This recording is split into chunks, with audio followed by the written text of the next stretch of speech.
सोचिए, अगर एक दिन सुबह आप खबर खोलें और पता चले कि देश की संसद पर हमला हो गया है। अगर उस दिन देश के बड़े नेता अंदर मौजूद होते और आतंकवादी अपने इरादे में कामयाब हो जाते, शायद आज भारत वैसा न होता जैसा हम जानते हैं। 13 दिसंबर 2001 का दिन कुछ ऐसा ही था, जब भारत कुछ मिनटों के लिए एक बहुत बड़े खतरे के बेहद करीब पहुंच गया था। दिल्ली, भारत की राजधानी, जहां सुरक्षा सबसे ज्यादा रहती है। संसद भवन के आसपास हर वक्त चौकसी होती है। उस दिन भी सब कुछ सामान्य लग रहा था। समय था करीब 11:30। संसद के अंदर कामकाज चल रहा था। बाहर सुरक्षाकर्मी तैनात थे और किसी को यह अंदाजा नहीं था कि अगले कुछ मिनट इतिहास में दर्ज होने वाले हैं। अचानक गोलियों की आवाज गूंजी। कुछ ही पलों में माहौल पूरी तरह बदल गया। यह कोई आम हमला नहीं था। यह हमला भारत की संसद पर था। 5 आतंकवादी भारी हथियारों के साथ संसद परिसर में घुस चुके थे। उनके पास AK-47 राइफलें, ग्रेनेड और विस्फोटक थे। उनका मकसद सिर्फ डर फैलाना नहीं था, बल्कि संसद के अंदर घुसकर देश के नेतृत्व को निशाना बनाना था।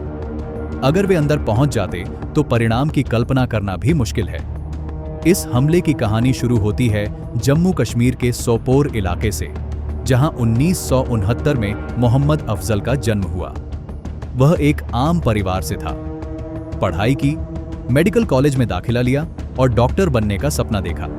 लेकिन आर्थिक परेशानियां, गलत संगत और उस समय कश्मीर में फैले हालातों ने उसकी सोच बदल दी।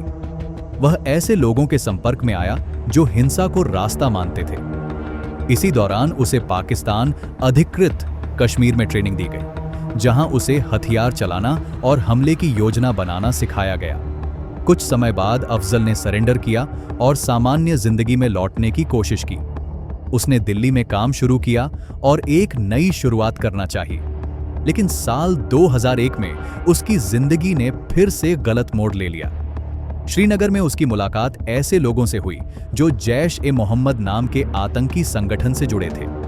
उससे कहा गया कि दिल्ली में एक बड़ा हमला होने वाला है और उससे सिर्फ इंतजाम करने में मदद चाहिए।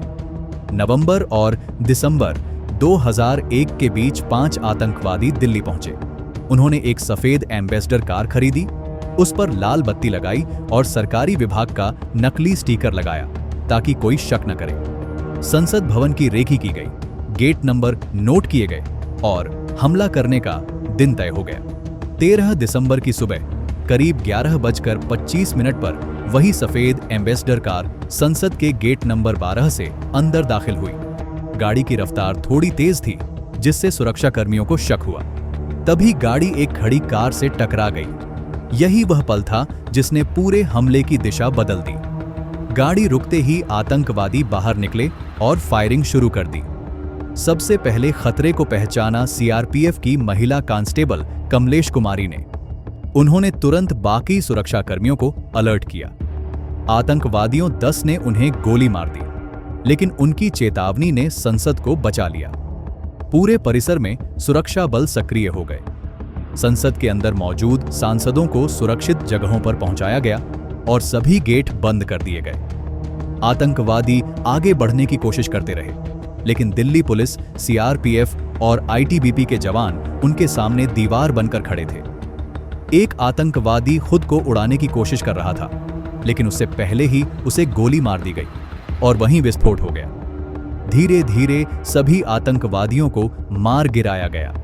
करीब 30 मिनट तक चले इस संघर्ष के बाद संसद सुरक्षित थी।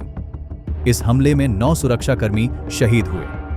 अगर वे उस दिन अपनी जान की परवाह किए बिना डटे नहीं रहते, तो शायद भारत का इतिहास कुछ और होता। जांच में साफ हुआ कि यह हमला पाकिस्तान समर्थित आतंकी संगठनों की साजिश था। अफजल गुरु को दोषी पाया गया और कानून के तहत सजा दी गई। 13 दिसंबर 2001 हमें यह याद दिलाता है कि देश की सुरक्षा कितनी बड़ी कीमत पर कायम रहती है।